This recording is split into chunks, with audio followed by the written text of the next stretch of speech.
Like that's what people want. I guess that's why conspiracy theorists have a People bad people rad rap. But people go want ahead. distraction. People want entertainment and distraction. People want magic without doing the work and developing themselves to do it effectively. That'd be me. Sorry, just to be Oh, honest. it's all right. Sometimes it takes a while. One person I worked with this year joined one of the reputable GD orders, and she was concerned about not getting through the neophyte grade very quickly. I said, sure, I did it in a month. Crowley did it in a month. A lot of people do it in a month. And Crowley back in his day was like to do the neophyte in a month would have been nothing. It would have taken very little work. In my day, it took a lot of work. But I said to her, look, you can take 1 year per grade. That's not bad. That's probably a better thing. It's probably there's seven initiations in the Golden Dawn from neophyte to adeptus. And I think it's really worthwhile going through those 7 initiations. If it takes you 7 years, well, that's the same time it takes to train to be a Jesuit. Just fucking do it, get that training down. And then you have your black belt, then you have the skills to go do what you want in any other system of magic. And you don't even need a book anymore. You don't need a book. Like you will have everything you need. Books are fun, of course, but you don't need them. You have enough work for the rest of your lifetime at your fingertips, and you know how to work with any system you come across. Or more importantly, as you go into the higher stages of development of it as an adept, the next stage after Adeptus Minor in the Golden Dawn, or just let's think about it in terms of self-mastery and adepthood. You have to then create your own system and then progress yourself through that own system to the same state that you already got to in the Golden Dawn. By Golden Dawn, I mean, generally speaking, See, now including didn't Crowley do that a little bit? Didn't no, Crowley kind of do well, that? yeah, in a way. He definitely made his own. He definitely tried to still follow the steps that would lead you to exemptus, to the full thing. But again, I don't want to weigh people's mind down with these technical, these are all fabricated things that we're just making up. We're like, oh, there's the tree of life. We made that up. There's these grades and these initiations. We all made that up. We all made all this stuff up. The stuff we didn't really make up was the experiences we have in spirituality as we go along our path. Those are very objective experiences felt by all humans, just like the experiences we have with spirits are not in our heads. The spirits are not all in our heads, right? If you go to a building like Stephen Skinner would recommend you do, and you want to have a physical manifestation of a spirit, whatever that means, you really got to do that in a building. They're not going to show up to that level of physical manifestation or any verging borderline astral state where they're perceived by everyone similarly in a building where there's other people doing their own thing. That's just not going to happen according to the grimoires, right? So it seems to me that the government wants us to think, distract us, and make us think magic doesn't work, that the techniques don't work. Meanwhile, they're using them all the time to spy and influence the world. I mean, look at John Dee. What did he do with his system? He was developing and given a system of magic that could influence terrestrial parts of the world through the spirits and angels of the ethers that And corresponded to spy on certain them. parts of the world, right? So he developed, well, he really just had time to develop the basic system because it's incredibly ornate and complex and beautiful. And then, the rest, he was told, I believe that he was told, in fact, that he would never get to use the system he's creating, like Moses not getting to enter the promised land.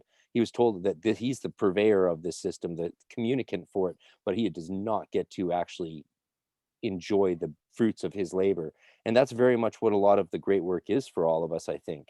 To the magical point and the psychic spies, and I think the government doesn't, I think the world doesn't want human beings owning their power, especially their power to transform themselves and the world around them in every regard that can take place.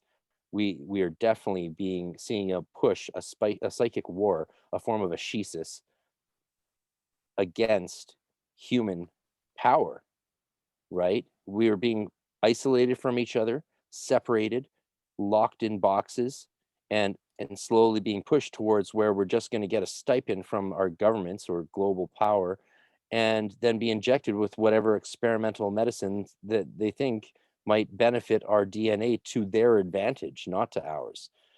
So that's what's really scary, and why I keep saying this is an occult revolution and a very good time for magic and a very good time for people to take ownership of their own divine every man and woman is a star kind of thing. At the end of the day, that's what I took away from Thelema, and what I am taking away from Thelema is that every man and every woman is a star, and there is an inherent kingship, and that this is a formula that goes back to ancient Egypt, and that this is the root of the American egregore, and it was taken from ancient Egypt because of that purpose. And I had a little bit of wisdom that came through to me during my enthusiasmos about spirits, and I wanted to drop it on you and see what you thought, as somebody who probably understands spirits and works with them more than myself. But I do work with spirits, and I wanted to share kind of how I think they work, because I've had a lifelong interest in exorcism. And once I learned that spirituality was actually a thing, and I stopped being like a pure material atheist, I guess, or a curious atheist, or a curious agnostic. Once I stopped with that, I said to myself, I would love to learn exorcism. But even though I was baptized Catholic, I've been through a divorce. Like, I don't plan on ever stopping sleeping with women, so I can't really be a priest, right? But I still believe it's possible to have to perform exorcism. After all, every culture on earth has exorcisms. Yeah. And So actually, when I was when I was scouting, training in seminary, I got my hands on a copy of the old Latin Roman Catholic exorcism that was smuggled out of the Vatican. So I saw and got to experiment with that old Catholic exorcism. But anyone can do an exorcism. The neophyte initiation of the Hermetic Order of the Golden Dawn is an exorcism. It's not really an initiation. The Zelator initiation is an initiation. Then the earth, then the air, water, and fire grade ceremonies are not actually initiations, they're advancements, because you've already started that cycle of the elements in Malkut, all 4 elements in Malkut, and that's where you go through that cycle. And then in the portal initiation, that's the next initiation, and Adeptus Solar initiation is the final one. So you have 3 degrees, really, essentially, like you have in Masonry and Wicca and most spiritual traditions. You have 3 degrees. well, Masonry, the yeah. ritual of the Headless One, or the Bornless One, I like to Yeah. call it the Headless One because that's closer to the original translation, is an exorcism ritual where, you get this, but you're supposed I'll to be doing it identify. later. Yeah, right. You identify as God, and you, instead of commanding spirits outside of yourself, you start commanding around the spirits inside of yourself, right? So I'm gonna drop this on you and see what you think. So during my enthusiasmos, I had a little bit of a conversation with Hecate, and that's when things got really intense. But this is what she told me, more or less. She told me that the reason the mortals hold the Ankh by the cross is because that represents the physical body, and then the gods hold the Ankh by the loop because they're connected to it through their abode is in the stars, and that's what the loop represents, is Nuit, like looped over, like on herself, like bent over the dome of the sky. And so the symbol of the Ankh is the symbol of starlight as it manifests down into the human body, which, from what I understand in tarot, would be Ottu 18, associated with the Hebrew letter Kof, the card of the moon.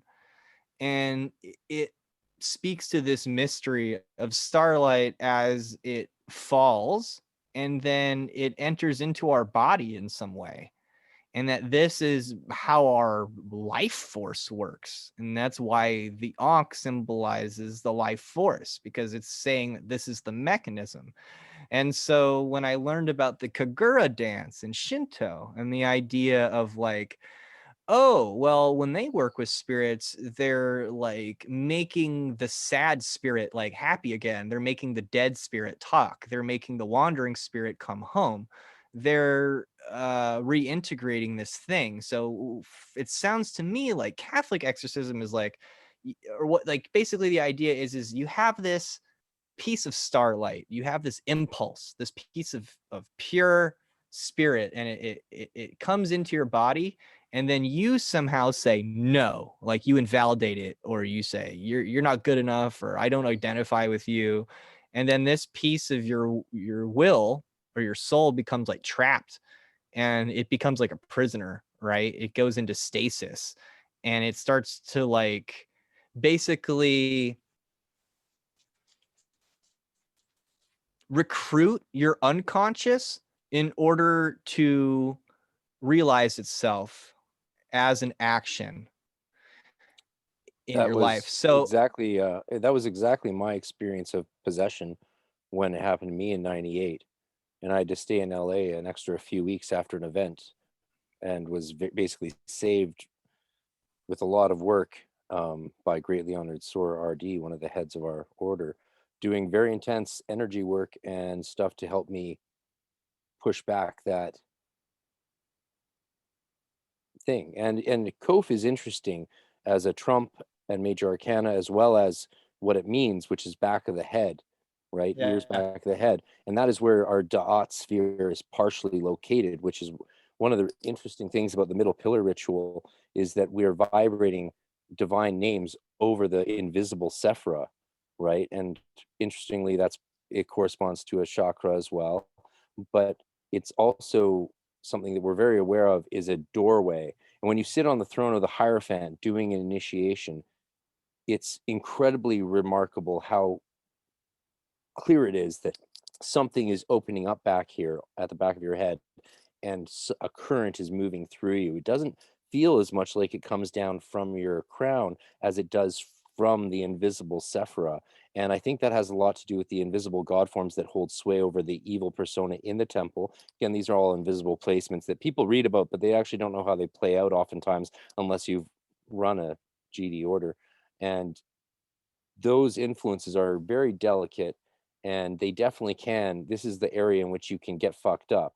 And like, I believe that that spirit entered me while doing a middle pillar, and I'm not sure to this day if it was my own evil persona gaining access to a large portion of my subconscious to the extent that it could actually influence my conscious mind and actions. And I diarized like hell out of this in the practicus grade when I was down in California, when this was really taking hold of me. It was a very distressing time. And what happened was, I was explained to me by the greatly honored Sor that, well, she was basically feeding me energy from Tiferet to that I was then using, and created like a cord, and it was powerful as all hell, that I could use that energy to then keep that malevolence, which was definitely, whether it was external or triggering something internal, doesn't matter. The idea that we're separate from the universe is debunked. Even physics has said we are actually a part of this universe. And if you do DMT a bunch, you're going to talk to those spirits and realize, oh, I'm one of you, co-creating this reality with you. I'm just in a different place. And they're just like, yo, that's how it is, right? Yeah, it's like, oh, really? And they're like, bonka donka donka donka boom. Oh, time for you to leave. Fuck off. Right? Or maybe, do a little dance. get out of the Fey Mound. Get out of But the Menti. Get out of here. so I opened myself up to forces that were able to have that influence on me, unfortunately, for a brief period. But then as I kept going through the grades, and I quickly advanced to Philosophus for the reason of needing a bit more juice, a bit more current coming into me, and started invoking Horus so I could keep my own energy strong enough. And once I went into Portal and Adeptus, my energetic body shifted in such a way that it was very apparent to me, like that was still there. I could still sense it, but I gained dominion over it in a very real way. Like, as I'm speaking about it, I can still sense through Da'at that averse tree, the clipote, the shells of our being, the shells of nature whisper broken things to us. And it's up to us to be strong enough to not listen to them. And that's where spirituality comes in. That's where this spiritual path is so important, because spirituality saves alcoholics in AA the same as it saves anyone, by becoming the better versions of ourselves, by invoking more light into our beings. We just can't be touched at a certain point. I asked a few psychics who are really good. I've tested psychics. We test psychics a lot. Like in the Golden Dawn, we used to like create egregores in our sphere, and then go to a psychic and see if they would read the egregores we created rather than us. And they often would, because those things are very real. It's like, a way to test. So I've tested some psychics and had them confirm things, like look at things and note that they are real and true, and be able to detect things about people. And I'm like, yeah, okay, that's real. You don't know this person. I'm asking you about this person, and you just told me things that are true. Then I've tested a few psychics and said, look at this person, look at that person, stuff like that. And they're like, I'm not getting anything. Does this person do a lot of serious magic? Are they really advanced? And oftentimes the answer is no, but they do their LBRP. Wow, You that's can't see someone. fascinating. Yeah, you think an LBRP is just some like waving your arms and saying some words. I tell you, it's not. And I've had I- I've I've never been able to psychically impact other magicians who do banishings or have a even remotely Interesting. strong circle. These rituals, they don't just work in our head.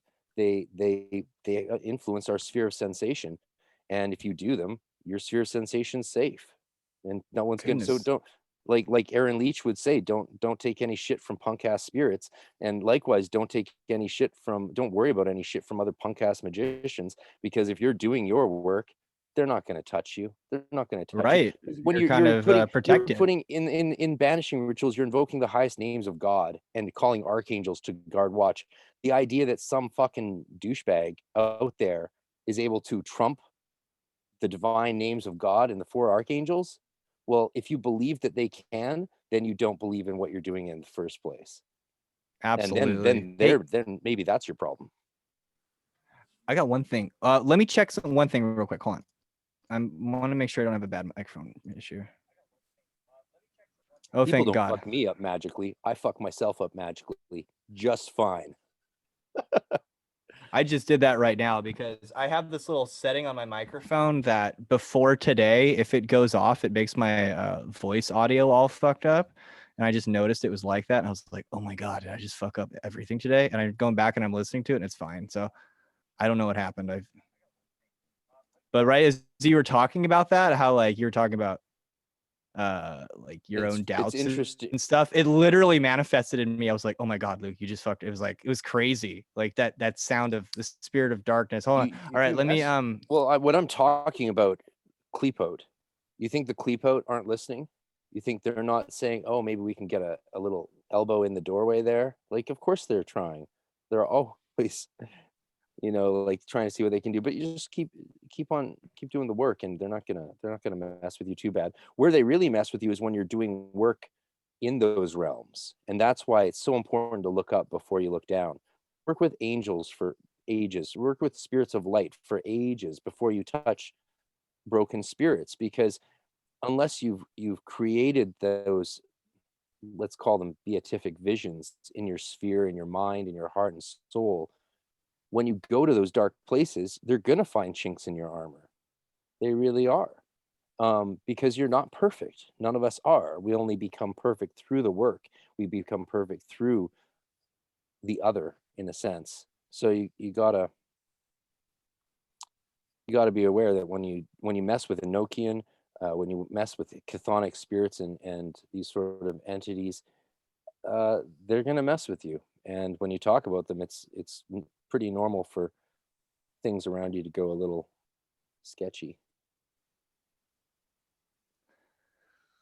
I think I wanted to mention the last thing about I wanted I wa- I wanted to run this last bit excuse me.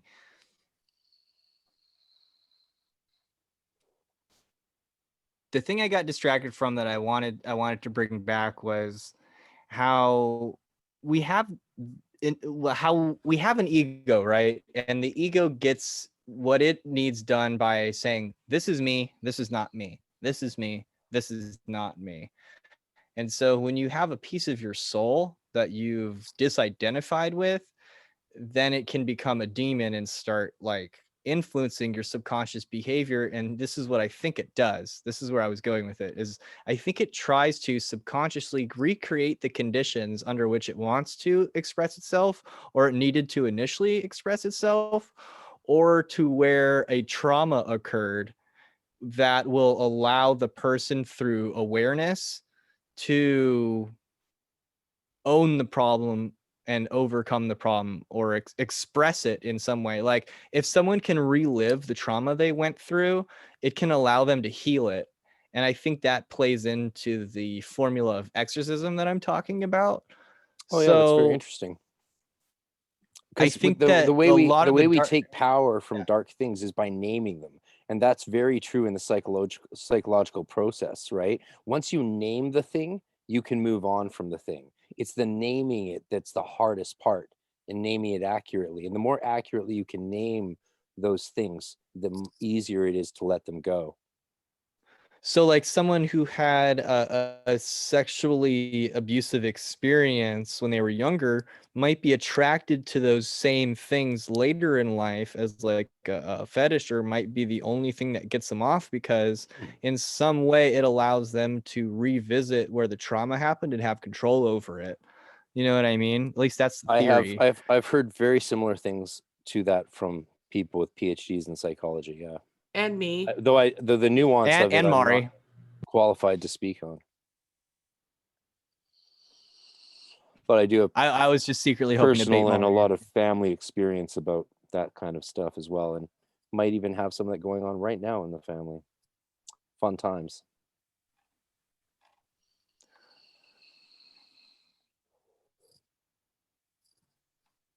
Did Mari want to weigh in as we approach the end? The end game. Yeah. With abuse I think and we stuff. can wrap it up. I think we can wrap it up around now. Is there anything else we want to talk about before we wrapped it up? For the free show?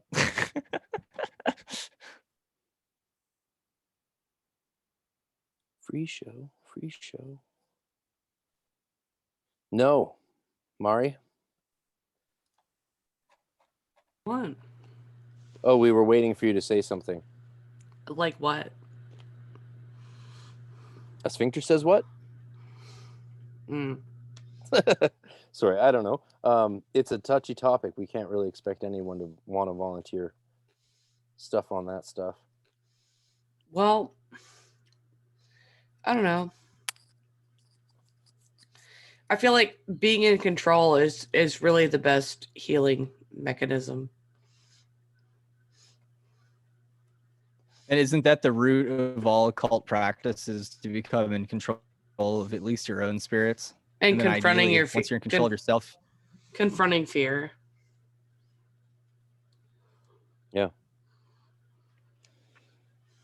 So it's nothing is going to save us except ourselves, basically, and doing the work and taking control of our own lives, and working in diligence to manifest our own dreams and our own quote unquote promised land. It's something we have to carve and etch out of the wood and the rock and the jello and cake, if you're into making cakes, which some of you might be. So, good God, there's only so much coffee in a day. Intense stuff. Though I think we covered a lot of really interesting points that I've not got to cover, that we haven't covered before. So that's very productive in the end. I hope people enjoy some of the nuances we discussed, and we're just exploring, right? We're all explorers. We got to remember that we're all exploring the same condition of being alive for this very brief period of time that we are alive, and we can't be afraid of it, right? We have to. The Hieros in the neophyte initiation of the Hermetic or the Golden Dawn says, when you meet him for the first time and your hoodwink is pulled up, it says, he just basically sometimes yells, sometimes whispers. I'm not sure what's more scary, when the Hieros officer decides to scream it or whisper it. They're both terrifying, right? Like, fear is failure, so be without fear. For he who trembles at the flames and the floods and the shadows of the night has no part of divine light. Thou hast known me now, so pass thou on. The earlier version of the initiation, it wasn't quite as poetic. It's believed Yeats made it more poetic, but that's hotly debated amongst people who love pedantry and history. What's the difference? Guffaw. Shall we wrap it up with this beautiful invocation to the divine savior of the universe, Moloch? Oh, fuck that. Okay, No, so here we go. I wanna talk about Sophia. Why? We already did. I think we're done. We're at like 3 hours, right? Nah, we're only at, Enamored. like we're a He's little bit enamored longer. with Sophia. We've Yeah, been doing why this we for got- like 3 hours. Okay, well, let me call upon Sophia so I'm ready to be guarded from that energy. It's funny. You wrap up with Sophia. I will read Hit me! us the wise words from part 2 of Allen Ginsberg's beautiful poem. I'm Britney Spears. My head is shaved. I've been to the ritual. Hit me, baby, one more fucking time, Frater Right. RC. Hit me with it. I got nothing can penetrate a shield with an ankh on it and my gladius of Roman Luciferian light. Hit me, barbarous one. Hit me. That is the kind of thinking that Aaron Leach would laud, and I laud it too, brother. What sphinx of cement and aluminum bashed open their skulls and ate up their brains and imagination? Moloch, solitude, filth, ugliness, ash cans and unobtainable dollars, children screaming under the stairways, boys sobbing in armies, old men weeping in the parks. Moloch, Moloch, nightmare of Moloch, Moloch the loveless, mental Moloch, Moloch the heavy judger of men, Moloch the incomprehensible prison, Moloch the crossbones, soulless jailhouse and congress of sorrows, Moloch whose buildings are judgment, Moloch the vast stone of war, Moloch who stunned governments, Moloch whose mind is pure machinery, Moloch whose blood is running money, Moloch whose fingers are 10 armies, Moloch whose breast is a cannibal dynamo, Moloch whose ear is a smoking tomb. Allen Ginsberg. You know what you Now- do if you see that dude?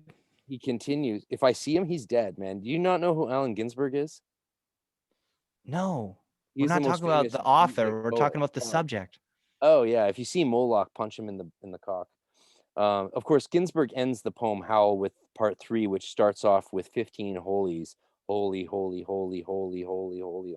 So you're going to do your equivalent holy instead of Ginsberg with a little Sophia invocation here at the end, right? Yeah, it goes a little something like this. All right. Eat carrots and shoot lasers. Ave Sophia! Ave Sophia. All right, this has been Okay, fun, guys. we did it. I'm gonna We let you did go. it. Peace and love, homies. Dude, thank you for doing this. I really appreciate you. This has been awesome, and I wish we could talk more, but I think, Call me anytime, baby. yeah, The Xing has happened. The Xing is done. it We has. went Thank you. beyond triple X. Vin Yes, Diesel we was did. angry. I'm gonna reverse the order of our conversations, but other than that, I'm gonna put the racy one on Patreon and just tell my Patreons, it's like, hey man, my guest has got some hot fire. And I can't control everything that people say. So You got to make it's that not money. it's not even honey. that bad. It's not even that bad. It's just very politically incorrect. So that's all. We're not bad people. They'll understand. It's just Patreon's sort of a little too woke. Oh, your description. I was gonna make a joke. Your description of Moloch, basically the new Cyberpunk. Sad to say, but anyway. I'm so glad I didn't get that game because it's a nightmare. It's a catastrophe. Though I don't get games at all. I'm waiting for Baldur's Gate 3. That's the next game I'll play. I think I didn't play games for since like Street Fighter 2 and Final Fantasy 2 in the 90s. Last console I owned was a SNES, but I did play The Witcher finally this year, and it was super It's a good fun. one. So I think I can handle one video game a year because I tried to do a second video game and downloaded Divinity Original Sin, and it stayed Oh up my till 5 god. and stayed up till 5 a.m. And that's why I missed our podcasting the other morning when we were meant to do it. And so thanks for understanding. And yeah, video games are that's the true Moloch. Hey, okay, so just to close this out then, to say goodbye to you off air, can I share one thing that's in my notes that's related to what you just said that we didn't get to talk Sure. about that I really care about? Okay. Sure. So, and I also did want to say that, so the thelemic shit I'm into right now is Ordo Astri, just for your own curiosity. I think you That's can check it Poke out. Runyon, right? No, similar vein of thought, but no, that's in Lodris and Ordo that's Astri, yeah. although they do worship Astaroth in that order too. Although we worship her as Sophia Babylon, or Kirahar Babylon is probably the name we use a lot. Yeah, good Anyway, for you, man. Ordo Astri, it's very interesting. It takes a lot of something you said. It takes, instead of using Hebrew names in the banishing, you're using Enochian names, and you're Yeah, that's a saying, bad idea. you think so? Yeah. Interesting. They're terrestrial names for you want to invoke from the height of the tree, not from the depths below.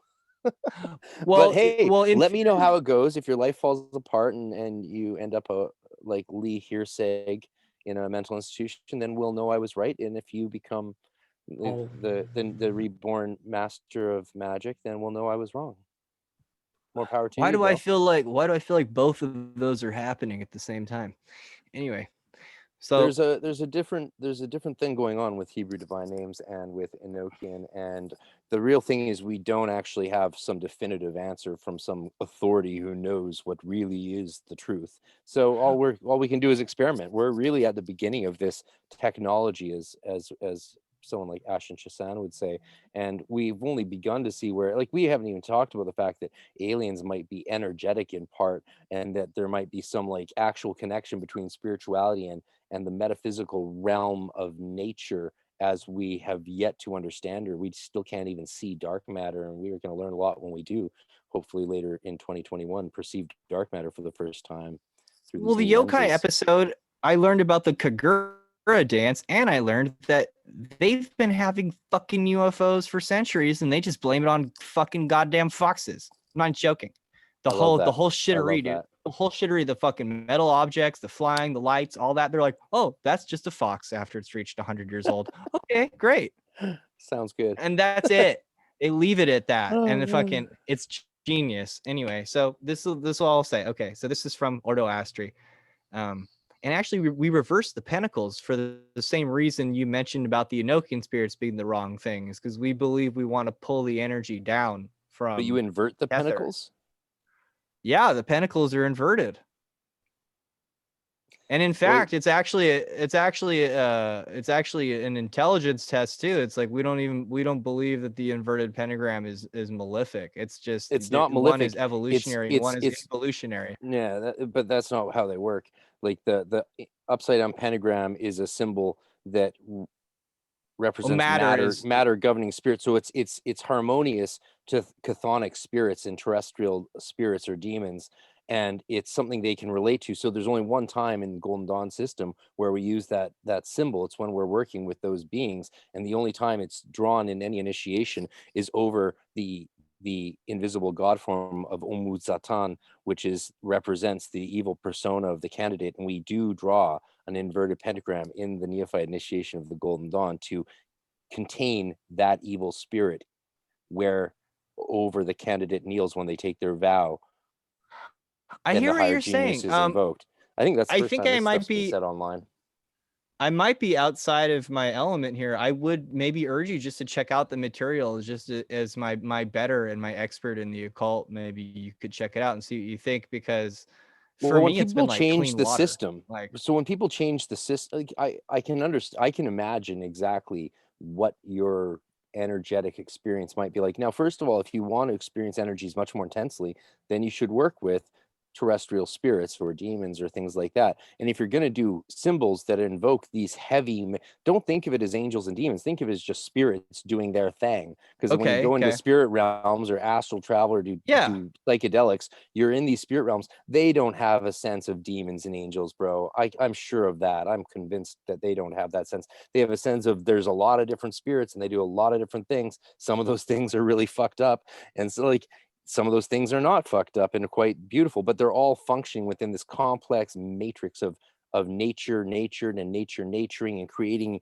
this universe that's still in flux and reflux and progress and destruction. It's all happening, man. And so like when you're working with those lower energies, that's why Enochian magic is so tempting, because you're working with very grounded down sort of energies and real, very manifest kinds of spirits, and they're just sitting there at D and Kelly's tower in Prague. They're just floating around. Just, you don't even need to do Enochian. You can just talk to them and they're like, yeah, we're here. Like, you know, those beings are very easy to experience. So one of the heads of our order, TDL, he used to get in trouble, though you can't really get in trouble when you're head of an order, but he used to get called out by their depths for taking practicus students and having them for their first scrying experience, scrying the 30th ether of Tex in the Enochian system, and people, other adepts were like, what are you doing? Get them scrying planetary angels or things like that. And he's like, but those energies, he would say, are so much more high, subtle in vibration. They're very hard to sense, and it's true, right? It's much harder to sense the angels of the Hashmalim than it is to sense the angels of the Aether text, because they're so close to our mundane physical plane and reality. So of course it's easier to scry them, and that was his rationale for having students learn that way. And you Can know, I grab my book real quick? no one could debate his argument because it was sound. It was completely sound. And if you're doing the work properly, you're not in any danger of having problems occur. So Yeah, you only also danger is having too much fun. Instead of calling the angels to the quarters, you call Ishtar, Babylon, Ashtaroth, and Isa to the quarters. And you're looking down before you look up. And actually you call to EAO first. It's in the stars. Yeah, that's great. That's good. And then you that'll call save you. Sabaoth. I'm just curious what your outlook is. I mean, I yeah, had some totally around with Golden Dawn rituals, and I've done both, and I've seen the effect. Sabaoth's a good Hebrew divine name, though it's usually only really effective in it's a descriptor god name in conjunction with a divine god name, like Elohim Sabaoth, right? Yeah. Yod-Heh-Vav-Heh Sabaoth. In itself, it's not often used, but it is used in barbaric evocations as a muddled word, because it has a history that extends far past just Hebrew. A lot of these words are old. Just like Egypt isn't a new. It wasn't a new creation. It was a rendition of Assyria. It was a child civilization of Phoenicia and Assyria and all these other civilizations. It wasn't this whole new thing that just sprang up out of nowhere and was revolutionary. Egypt was an emanation of earlier human civilizations and a conglomeration. I do want you to look at the Ordo-Astri stuff for me, just as my like I said, my occult better. Please check it out so you can tell me your thoughts. I kind of got the impression, not to sound too defensive or to talk your ear off too much, but it sounded a lot like it took a lot of the really great ideas of Kenneth Grant, and instead of ending with tentacle monsters and like these vaguely like racist reminiscent ideas of ancient gods, it ends with Nuit and Horus and fucking like the Egyptian pantheon. That's where it goes. It goes to the eternal ones. It goes to actual initiation. It doesn't end in Satan and tentacles. It's taking a lot of those ideas that Kenneth Grant used and then moving them more back towards what the source might. I don't know. Check it out. See what you think. A lot of my work involved the Kenneth Grant system, especially the clipoate of the tunnels. I was working with that stuff from the 90s on, even when I wasn't meant to. It's probably how I got in trouble in 98 because I was doing that clipoate and the 7 deadly sins stuff in my own practice, but only tentatively. And the thing is, that's how that stuff sort of got into my sphere. And if you don't have the juice to force it out, it can take you over. I guess what I'm saying is so the pentagrams and the Enochian is the edgiest sounding thing in my system. Yeah, and the rest people of it like that. isn't very edgy sounding. It's the alluring. It literally is a very good comparison to the Star Wars light and dark side. It's not that the light Jedis don't get the dark side stuff. It's that they're like, look, if you start with that, it's gonna consume you. And a lot of people that get into demons and Enochian without a lot of the more Kabbalistic and beatific spiritual things like Eo, Osiris, being reborn, all that stuff, they do tend to get bogged down in some pretty petty shit. So the proof's in the pudding. Your path is your path. Maybe you are meant to start in darkness and come to light. Mostly in the Western esoteric tradition, the journey is to rise to the light and then go down into the darkness. Like when Jesus died, he goes down to hell because he had the tools to liberate his demons in his own sphere, and he could do that for the world, and then he went up to heaven and freed them. It's that I think of that as a metaphorical story for how we want to accomplish our great work by achieving union and conversation with our holy guardian angel, and then we dive down into the demons afterwards. You want to be reborn with Osiris before you start taking on the floor of the vault. Yeah, there's no Goetia or anything like that in the system, or clip off so far in what I'm doing. Right. That's not. There's a lot It's of not systems that out edgy. there. There's a lot of systems out there that substitute the more grounded or terrestrial energies for the more loosey, high vibrational ones, because it feels more magical when you start a ritual working with a bunch of people and you're doing Ashtaroth and Babylon and all these things, and then using Enochian. Of course, it's going to feel dense as fuck, because that's what those energies are, and that's what you're doing. You're working in a very dense, like high vibration, low vibration. The terms are feeble at best. You're working in realms of spirit that are very close to the physical plane, and that's why the magic feels so much more real or palpable. But it's not. It's just you haven't trained your senses. It's way better to train your senses so that those highest levels become just as real to you as the lower levels, and then go into the lower levels. And then when you actually are in a serious path working, or working with a very unclean spirit, a very clipothic sort of spirit that's really rowdy or just cheeky, they can't get the better of you, because you have as this base, you're like, okay. And that's when you're going to be recognized by those spirits as the Lord of life, triumphant over death. He who believeth in me shall rise with me. You have that integrated into your sphere of sensation. Those darker forces don't stand a chance. If you don't have that stuff, that really beautiful, bright light stuff, that if you can't just invoke Kether and have that enter your Malkut and like illuminate the planes of all existence within your heart, then you can get into some trouble with some of the darker stuff. That's just how it is. You might not. Have fun, experiment, make sure to write Okay. diaries so that when you're dead, other people can learn from your mistakes. Okay. Do check it out. So I'll read a little bit from this. I'll let you go. So, myth is a vehicle for the non-verbal unutterance, a message for the secret buried at the heart of all things. And thus, a mua or mio means silent or secret, to close the mouth. To reveal an occult secret is to conceal it. For by declaring it, it is retold. And this is hated by the rationalist. Mu is the root of mythology. Even consideration of knowledge. It means every consideration of knowledge and utterance. To muse on something is to remember. Greek myth of the muses developed from Moirae, or norms of Norse mythology, personified as the three women who weave, spin, cut the thread of life. This is how Baba Yaga is represented, also in The Witcher, but also in mythology, the Oh, I same love it. way. Awesome. And she also has a connection to Moira as well. So I thought that was interesting. This mystery is accomplished by the power of ordinance called Moira by Greeks, or Ma'at or Mut to the ancient Egyptians. When wisdom is known, reason becomes mute. No value is afforded to divine apostasia in modern culture, and no purchase can be made upon it. So I thought that was an interesting piece that I thought about how the tale of Baba Yaga, who tests your purity, right, at the edge of the forest, right, and either gives you something that'll, like, give you the rest of your life, or feeds you, or basically consumes you. It's not a whole lot, not unlike how Ma'at takes your heart, weighs it against a feather. Also, a feather is oftentimes how you even find. You need a magic feather to find Baba Yaga's hut.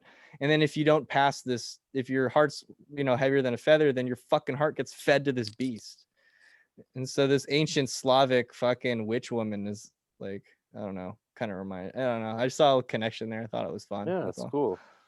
It's really fun talking about this stuff with you, man. I like talking magic, and we'll do it again sometime. All right, cool, man. Yeah, it's been great talking. I really appreciate you helping me this week and get the show going and do I've this got thing. ritual bloodletting to get onto, so we'll talk soon.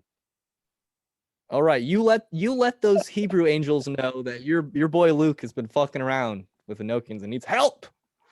You're probably if you're messing around with like Enochian angels, you're probably not on the radar of like planetary higher angels. I mean, some of the Enochian angels are planetary, of course. We're talking very fast and loose here, people. For those listening, we're talking in very general terms as a means of expressing experiences and that's always going to be quite sloppy. So, but it isn't sloppy in terms of helping people understand what it's actually like to do these things. So that's where I think there's value in having these kinds of non-theoretical conversations about magic, which is what this is. We're talking about from our experiences here, and how humans experience things is not theoretical, it's visceral. Yeah. It's like, I did this and oh my god.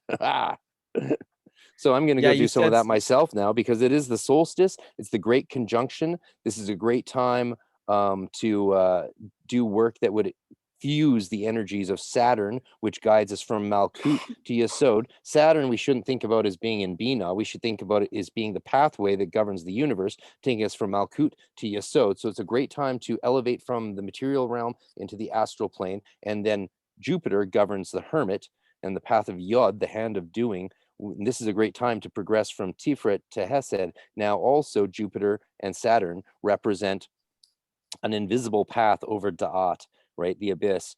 And that invisible path we see vaguely through the lightning flash of creation, but the only way we can get back over the abyss is through the serpent of nature. And that, of course, comes from the secrecy of Harpocrates and silence, so that we don't let the chattering of Choronzon distract us and drag us down into the nitpicky realm of knowledge and facts and all of that kind of distraction that the babblers and the demons want to distract us with, so that we don't experience that momentary unification with our true and divine self, the summum bonum, the philosopher's stone, perfect wisdom and pure happiness. 2 equals 0. I get it. I feel it. Amen, brother. Thank you, Do man. what thou wilt. Yeah, absolutely. Ave Babylon. Sophia. Profound. Whatever. Eris 23, man. God bless.